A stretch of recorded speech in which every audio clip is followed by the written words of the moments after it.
Hey guys, welcome back to the channel. Today I am going to be recapping the final part of the Real Housewives of Beverly Hills Season 4 reunion. We pick off pretty much right where we left off with part 2, with Dorit saying that she knows Sutton is used to buying her friends, and then Sutton keeps asking who she's trying to buy, and Dorit cannot give her a straight answer. Dorit literally thinks she's eating. She thinks she's eating, and I feel like she is so not. And then Andy kind of moves on very unceremoniously. I thought this was gonna be more of an argument, but it kind of wasn't. Dorit couldn't give a straight answer as to who she was buying, and everyone was just kind of making these cringe faces, and then Andy just moves on.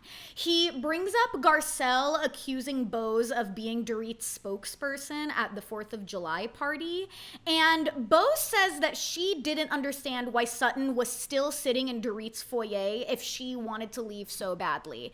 And then it got a little definitely tense when Bose said that Sutton basically called her an angry black woman on the after show. They show the clip of the after show that Bose is talking about, and it is Sutton essentially being like, I don't know why Bose was so angry about it. Obviously, that's a very prominent topic. When we talk about microaggressions and things like that, you often hear black women say that they are constantly being accused of being angry and aggressive and things like that when really they're just talking. And I totally understand what Bose means by that. I definitely understand why she was taken aback by Sutton's comment and felt the need to bring it up, because whether or not that's what Sutton meant, really when you see the clip of Bose talking to Sutton at the party, she doesn't really seem angry. She's just kind of saying what are you doing? What are you doing sitting there? You either come into the party or you leave.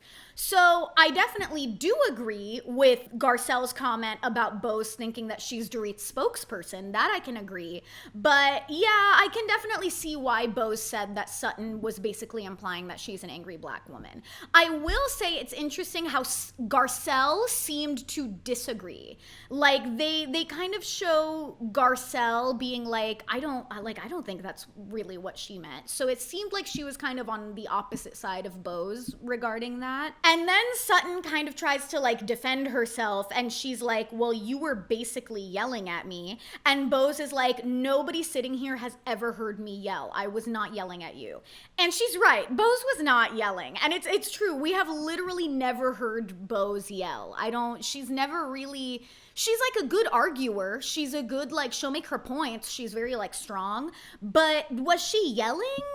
No, I don't think she was really yelling. And Bose does acknowledge that she thought Dorit was being intentional with the alcohol comment at the party. Because Dorit, you remember Dorit's whole comment was Sutton was holding a drink or something, and then Dorit was saying oh, does that have alcohol in it? And then somebody else later asked what Sutton was drinking at the caftan party, and then Dorit was like, oh, so she can ask you what you're drinking. Bose does acknowledge that that was intentional, and of course that was intentional. Dorit at this point is literally living her life to get Sutton. She wakes up in the morning and she thinks about what she can do to ruin Sutton's day today. And then it's to make matters worse, Dorit literally spends all season being no, I don't think you're an alcoholic. I never said that. I didn't call you a drunk.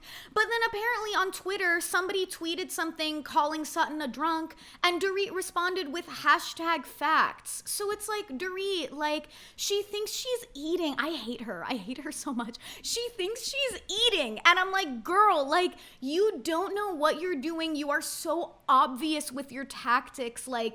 Just admit it. Dorit is so obsessed with everybody else apologizing and taking accountability, and then meanwhile it's she's going on Twitter calling Sutton a drunk. And then Dorit says that Sutton is the one who started the alcoholic rumors about herself, because I guess apparently in 2020 she did an interview and joked that she has her first drink at 10 a.m. and then she's nicer, which is wasn't everybody kind of saying that stuff during the pandemic? I don't think Sutton was being literal about that, but I remember during quarantine, a lot of people were making jokes about just like drinking at home. Like there was nothing else to do. You know what I mean? I spent my birthday drinking with my roommate in my house. And then Dorit says, she's like, well, if I wanted to paint you as an alcoholic, I would be doing a hell of a lot more than what I've already been doing.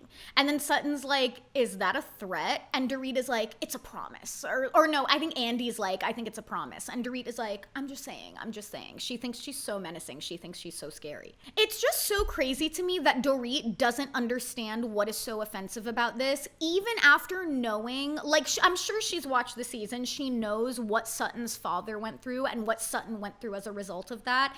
And it's so crazy that she doesn't understand why it's so offensive for her to make alcoholic jokes about Sutton. Like, I don't believe Dorit is stupid. I don't. I'm sure she sees that connection, and I think she's just refusing to acknowledge it because she knows that it'll make everyone realize she's in the wrong. And Sutton admits because of the 4th of July party, like after Dorit made that comment, she admits, she's like, honestly, I should have laughed it off. Whatever, I regret not laughing it off. And then Andy says, he's like, clearly it's a sensitive topic that she doesn't want to be joked about. And Dorit's like, well, do you not want it to be joked about by everyone, or like only by me? Because you're always making little comments about like you being obsessed with alcohol. Like they flash back to St. Lucia when Sutton's like, I'm wearing vodka to dinner, like that stupid joke that she made. And Sutton is like, yes. Sutton is like, I can make jokes about it, you cannot. It's so simple. It's like, what do you not understand about this? Like, yeah, there are so many situations where it's like, I'm allowed to make fun of myself for that, but you are not allowed to make fun of me for that. And it's just not clicking with Dorit. She is so privileged. She is so used to people like not standing up to her and people like just letting her do whatever she wants, that like now that somebody's holding up a boundary with her and somebody saying like, hey, I don't like when you talk to me like that, she can't handle it. It's like her wheels are stuck, like the cogs aren't turning. She doesn't get it. And Dorit also is being so intense. She's being so intense, and Sutton is like over it. Like honestly, Dorit is being so intense and ugly when she talks to Sutton that it's not fun to watch, to be honest. It's like, it's really dark. It's really dark, the things that she's saying to Sutton and the things that she's like threatening her with, and how just like menacing she looks and how evil she's trying to be. It's like, that's not fun to watch. I don't like when the housewives get like that. Like, I like the drama. I want to see them argue and stuff. That's why we watch the show. But like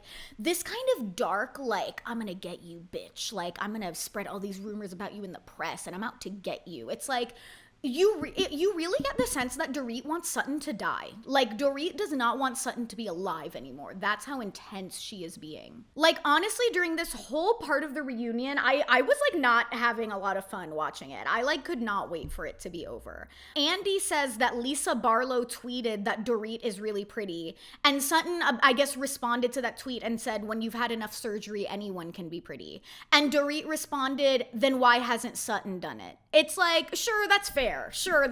It's like Sutton is coming for Dorit, Dorit is coming back for Sutton. And they're just like arguing back and forth. And Sutton, either Sutton or Andy is like, that was pretty harsh. And Dorit was like, yeah, that's what you get. And she has these crazy eyes. Like she just seems like a woman with nothing to lose, if that makes sense. She has nothing to lose. Her marriage is in shambles. Her house is being foreclosed on. Her 2 kids are wondering where their dad is. It's like, I just think she has nothing to lose. She looks leathery as hell sitting on that couch. Did you catch that? Like, she looks like she has spent so much time in the sun. She looks like a brown leather couch. It's like, I don't know. She was giving off really dark energy this reunion. And then Sutton mercifully tries to end it. And she goes, listen, I just don't think me and Dorit are gonna get anywhere. And then Dorit agrees.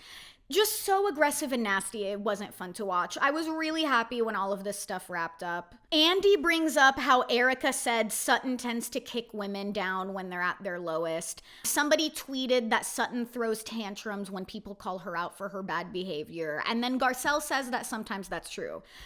Girl, sometimes, here's the thing, like, I'm talking all of this shit about Dorit. I'm saying I hate Dorit. Dorit is being so aggressive. She's being so like scary. Like, yes, I am talking my stuff about Dorit, but I don't like Sutton either. You know what I mean? It's like this is drama between my two least faves right now. Like, I hate both of them. I just hate Dorit more. I've repeated it so many times in my videos, but you know that I think Sutton is like a child in a grown woman's body. Like, just mentally, she's in a state of arrested development.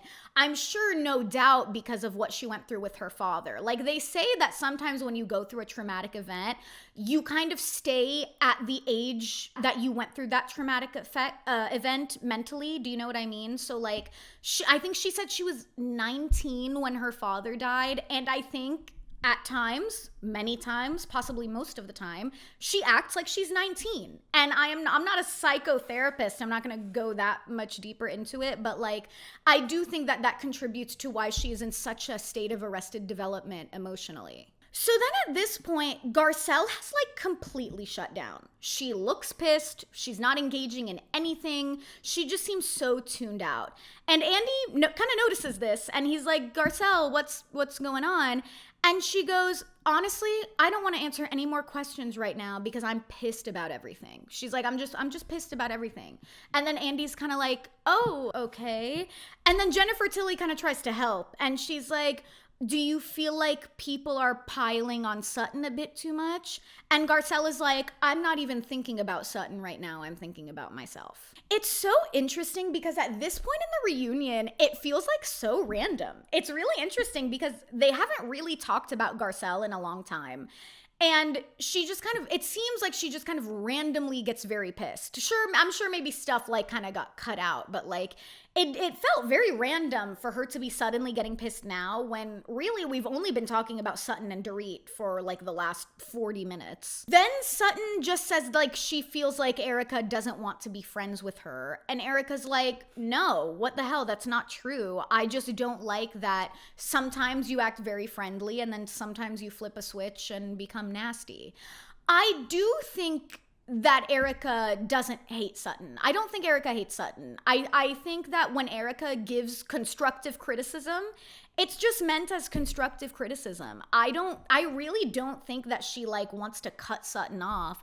I think she just holds on to grudges, and I think she remembers everything. I think she remembers every little interaction she has with everyone, and if you piss her off and you forget about it, 3 years later, she is still gonna be thinking about it. And I think that's just what it is with Erica. She can't move on until she gets like closure or an apology about a situation. Andy wonders where Sutton and Dorit are gonna go from here, and Dorit says if Sutton doesn't recognize how low she goes, then they can't move on. And so Sutton just says like, yeah, I know I went low. And she's just being very calm about it. And Dorit is like disappointed by that. Dorit is so clearly, I think Dorit went into this reunion trying to get a rise out of Sutton. She wanted to get Sutton yelling and screaming and saying F you and cursing and all this stuff. And Sutton just is not playing into her hands. And that makes Dorit angry because Dorit came out of this reunion looking worse, in my opinion. I think Dorit came out of this reunion just looking miserable and angry and just like really sad at her life. And Sutton just came out of the reunion looking like she's moved on and she's so bored of caring about what happened this year and she's just done with it. So then on her little side of the couch, Garcelle is like still pissed off. And Andy asks her what's pissing her off, and Garcelle says just all of it, honestly, just all of it. And she says she feels like she doesn't get any grace in this group and she didn't get any grace today. And I'm sitting there and I'm thinking like, what is she talking about? Like we've barely even been talking about Garcelle today. So I was like a little confused. And then she says even when she takes accountability for things, it's never accepted. And no one on the couch opposite her has smiled at her today. And she's like near tears. I mean, she's like really, I relate to this feeling. I relate to this feeling of not wanting to be in a situation so badly that you feel like you're gonna cry. Like you're in a situation with people and you're like, oh my God, why am I here? I do not want to be here. I relate to this feeling. And then right before the commercial break, when they all just kind of adjourn to like use the restroom and stuff, she mutters like, I can't stand them all. Like she's just at her breaking point with this group. I'm going to be honest with you, I don't think she like ever really liked these people. I think Beverly Hills was always a job to her, a job that I think she was happy to have at one point, but like I think in real life, if she didn't have this show, I don't think she would have any interest in being friends with any of these women. Like, so I think she's just sick of kind of pretending like she's interested in being friends with them. Then we come back and Andy brings up Erica's son testifying in the ASAP Rocky trial. I forgot he was a cop. I don't like to think about cops too often, so I think I just kind of pushed that out of my mind. I will say, good on her for protecting her son, because I keep forgetting she even has one, which is good. He's not a minor. This isn't like a keep kids off social media thing. I think he's literally like 32 years old, but like she is so good at protecting her son's privacy that I literally forget that she even has a son, and I think that's pretty good. But then here we go with Erica never giving a straight answer about what's going on in her life.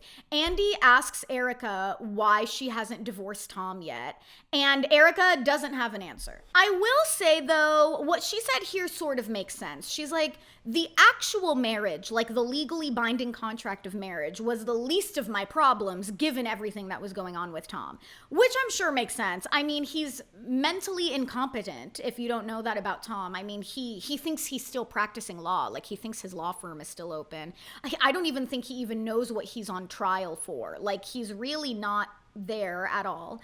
So I do sort of get that. I do get how she's like how do you even divorce somebody who is in that mental state?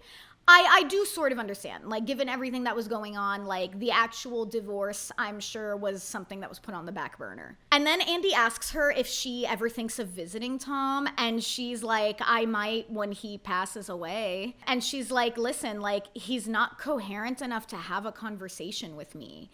And I mean, I'm sure we all know that, like, she was with him for the money. Like, she never confirmed this, but like, I mean, do we really think that she was ever in love with that man? Like, especially like with the way he treated her when he was on the show and he was mentally all there, he was so mean to her. Like, I don't believe that she was ever in love with him.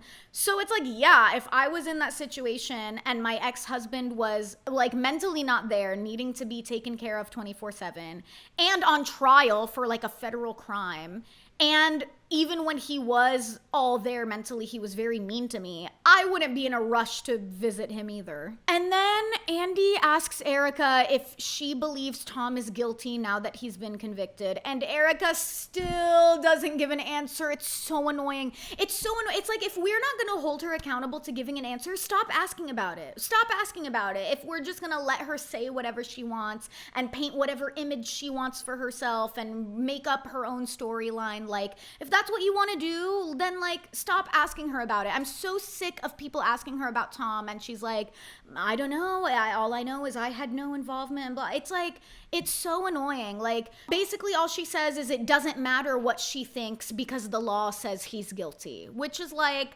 such a, like, I'm sure she went over that answer with her publicist, you know what I mean? And like, maybe her lawyers told her to say that because she was being sued. So if she says like, oh, I think Tom was guilty, maybe her lawyers are afraid that the victims might come back and be like, oh, you think Tom is guilty? Well, if you think Tom is guilty, then how can you claim you had no knowledge when all of that was happening? Maybe that's it, but I am just so annoyed with just letting her like waffle all around this topic. Then we bring up the trip to Augusta with Sutton, Kyle, and Garcelle. And Sutton says she's thankful for that trip because she didn't realize she needed to forgive her dad until she was there. And she says that she realized, like, he did leave us in a way. I thought that was very sweet. I hope this trip gave her it seems like it gave her some sort of closure. I hope that, like, she's able to kind of advance herself, like, as a person because of it. I don't know how to phrase it. Like, I hope she's able to better herself because of this. Like, maybe she's let go of some baggage now and she can focus on like healing emotionally. That's what I hope for her. And then she says she hasn't even talked about the trip with her mom since. I mean, that's like, That's a tough cookie. Like, Southern women, in a way, remind me of Middle Eastern women with like being emotionally closed off and tough mother daughter relationships and not wanting to talk about hard things. Like, Erica brought up how Sutton's mom reminded her a lot of her grandmother, and like, I can see the ways in which they remind me of like my Middle Eastern family members. Like, not quite this extreme, but I can see it. Then Andy takes a moment to acknowledge Teddy Mellencamp, since she's struggling with tumors in her brain. Oh my God. I mean, I don't know if I've even talked about it here, but like that situation with Teddy is really hard. It's really hard and really, really scary. I wouldn't wish it on anyone. Kyle and Teddy, I guess, have been talking, and Kyle says she has a long road ahead of her, but she's in good spirits and she has a strong support system. Oh my God. I mean, thinking about it makes me so sad. That's really sad. Now we're on to Kyle and Mauricio. Kyle says that neither of them have filed for divorce yet. And she says that they don't talk about where they're headed. Like, it seems like it's like they talk every day. She said before that they talk every day and they just don't talk about this. And she immediately starts crying and she says it's really hard for her. It's like she's been with him for 30 years. It's just sad. Like, they talk every day and they love each other, and there are 4 kids involved in the situation. Like, it's tough. It's tough. I mean, I don't know. It's like at this point, like, do they need to get divorced? I don't know. I feel like it depends on like what Mauricio is doing with all of these young girls. Like, is he trying to like get remarried with one of these like 25-year-olds? Like, I don't know. And then also it's like, if you're trying to date around, I don't know what loser 22-year-olds are okay with dating a married man twice their age. I don't care that he's separated from Kyle. He's legally married and the divorce isn't even pending. Like, that is such loser behavior. I don't know. Like, if they want to stay married, there are people that do that. There are couples that when they're in their 50s and 60s, they don't want to be together anymore, but a divorce is going to be way too messy. So they're just like, whatever, let's separate and let's just stay married. And if one of us wants to get remarried, then we'll deal with that when we get there. I'm also very curious to know if Kyle and Mauricio have a prenup, because honestly, like, if they don't have a prenup and they seem like the kind of couple who probably don't have a prenup, like, I can kind of understand why they're not getting divorced. That would be a messy as hell divorce. Like, they would have to decide what to do with the house and with the agency, and I'm sure they have a bunch of other homes, and like, I don't even know if Portia's 18 yet. Like, it would probably be so messy if they didn't have a prenup. So like, that could be why also they're not getting one. Jennifer Tilly asks Kyle if she thinks Mo regrets it in any way or wants to get back together. And Kyle says that Mo has never said that he wants to get back together. I don't think he wants to get back together, judging by like the videos of him partying and dating all these models. Like, I think it's very clear that he's moved on, and she is a little not as far in the moving on process as him. And then Kyle seems to imply that women are like throwing themselves at Mo because of his success and fame. Or they were, when they were still married, they were still like, they didn't care that he was married. They were throwing themselves at him because he's rich and famous. And she's like, oh, he never got to go out and like do his thing. Like, he never got to go out and mess around, basically. And that contributed to their downfall.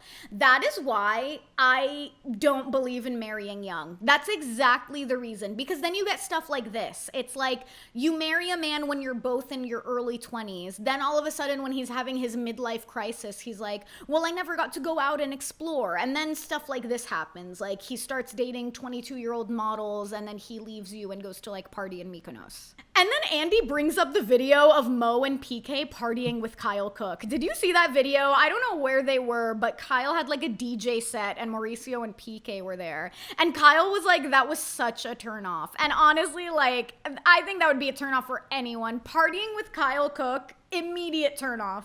Garcelle said that she was shocked when Kyle brought up Mauricio's infidelity so plainly, because she had never directly mentioned it before. And like, yeah, like Mauricio cheating allegations have been being brought up since like, I mean, I don't know, season like 11 or 12. Like, this is not the first time we've talked about Mauricio cheating, and Kyle has always denied it. Kyle has always denied it and been like, no, people are just out to get us. Like, you know, stop like talking about people you don't know. And then all of a sudden, when she's ready to talk about it, now she's like, no, yeah, Mauricio cheated. And then Andy says that last year during the reunion, Kyle alluded to Mo cheating.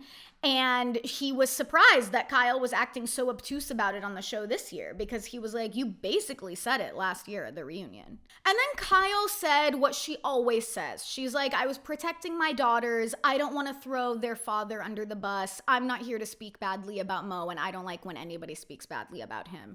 It's like, okay, but your marriage was a central storyline on this show for literally the entire time. We're on season 14. It's been a central storyline of this show for that long. And it's just not fair that like she gets to just be so private about her life and not share anything and not be honest about anything, but then the other women have to put everything out there on the table, and like they don't get to be selective about what they share. It's just not fair. It's like, I'm so over this favoritism of Kyle that like she just gets to coast on the show and she doesn't have to talk about anyone or anything, but everybody else has to talk about everything. And she says she knew that he was seeing other people, because I guess before he moved out, she was able to see all of his messages. So she saw like pictures of him with models and things like that. I don't feel angry. When I see those photos, it was very jarring at first, because to me, in my mind, like, that's my husband of all these years. How weird to see him with another woman at all.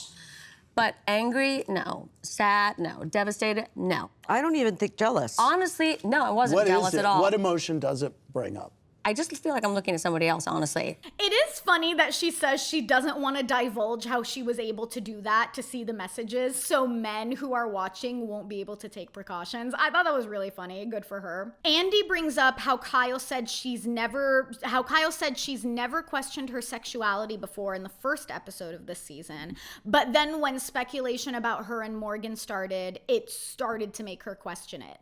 And then for some reason, Kathy, like, cannot stop laughing. And Kyle at first, I guess, thinks it's kind of funny. But then she gets really annoyed at Kathy laughing. And she's like, Kathy, stop.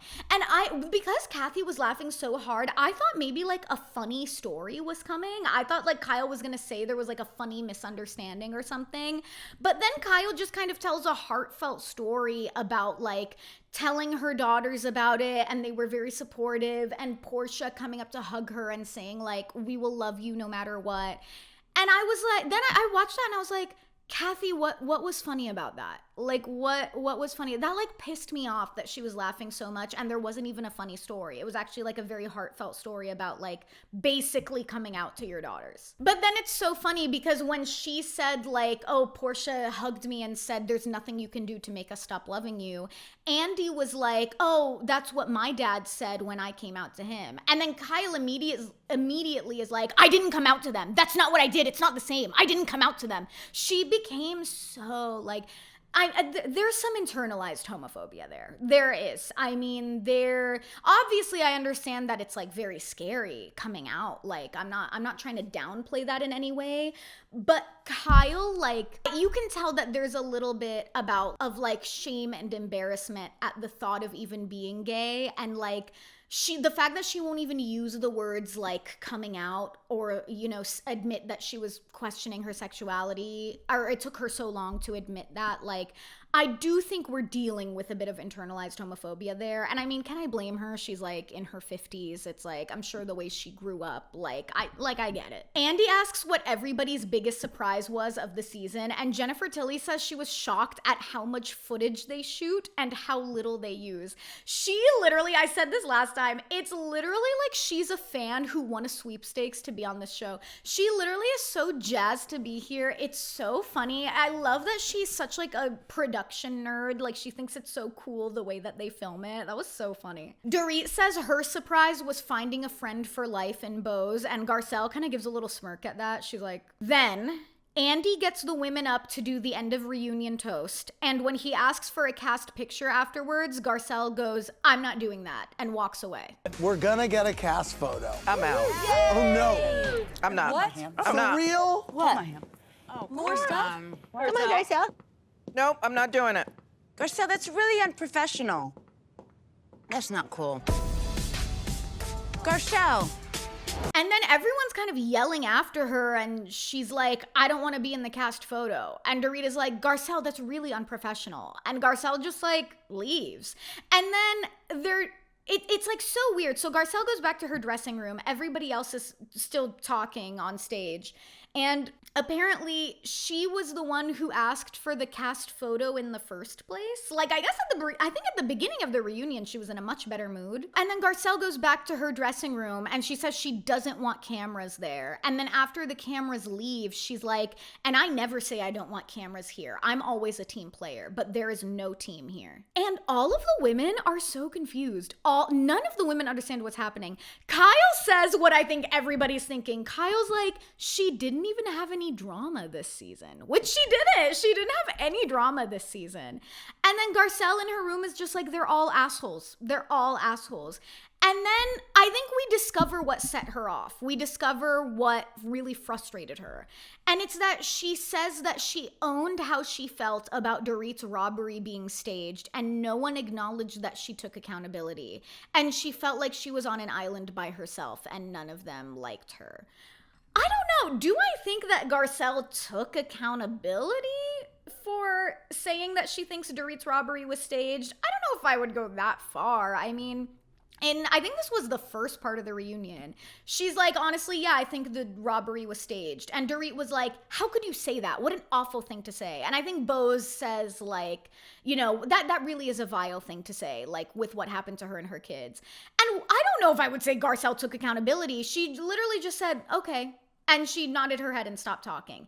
That's not really taking accountability. There was no like big apology there. There was no like, okay, I didn't know you felt that way. I'm sorry for saying that. There was no that. So I think her saying like, I took accountability and nobody acknowledged it. You kind of didn't. You kind of just said, okay. And then you stopped talking. I don't know. And the women, then we cut back to the women on stage. And I think Kyle is like, I mean, did Garcelle think this would be pleasant? Like brunch? Like it's a reunion. They're just all really confused. Garcelle, meanwhile, leaves. She changes back into her tracksuit and she leaves. And Sutton tries going into Garcelle's dressing room and nobody's there. And I think somebody's like, oh, she already left. And Garcelle's just like, we were supposed to eat supper together. And then it just ends. That's it. It just ends. There's no further commentary. There's no trailer for anything. It literally just ends. It felt so sudden. It felt like a really sudden end to the reunion. So yeah, kind of an odd... I mean, I just think at the end of the day, Garcelle just didn't want to be there anymore. And like I said, I can relate to like hating being in a place so much that you just shut down and you just want to leave and you just feel like you're going to cry. I get it. But like, yeah, I think Garcelle, I don't think this is Garcelle's first time saying that she's felt alienated in this cast.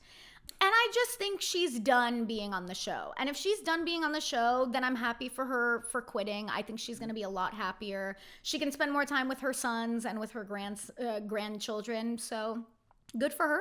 I saw a rumor on Reddit that Erica has been demoted to friend of for the next season, which like, if that's true, thank God. Literally thank God, because I do not care to hear more about this Tom trial and like her just decorating her house. Like, I would love if she was demoted to friend of. I don't know anything about this source that it comes from. Some people say that their tea is reliable and some people are like, I don't know, but like, I would be very happy. I definitely think like my perfect next season would be Dorit gone, which I don't think they'll do that, but that would be my ideal, is Dorit not returning, Erica friend of, bring in some fresh blood. I would be very open to that. But that's it for this season. The Garcelle story is still developing, clearly. She unfollowed all of the women on the Housewives, and then she kept following Sutton's business accounts, but then it was pointed out, I think on Twitter, somebody was like, oh, she's still following Sutton's business accounts, and then Garcelle unfollowed the business accounts. So she's just done. It's like I said, I don't think she ever liked these women. I don't think she would be friends with them in real life. I don't think she particularly respects them very much. I just don't think she likes them. And I think she's finally broken free. Good for her. Cash the check from the last season and move on with your life. Make your films.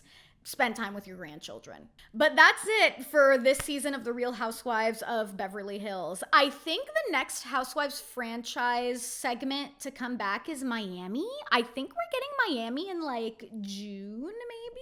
So I am so excited. Miami is my favorite. I'm so excited for that to come back. In the meantime, you can check out my episode of the premiere of season 2 of The Valley. If you haven't seen it, that's up on my channel. And then in the coming days, I will be posting my recap of Summer House season 9, episode 10. Thank you so much for watching. Please don't forget to subscribe if you haven't already, and I will see you next time.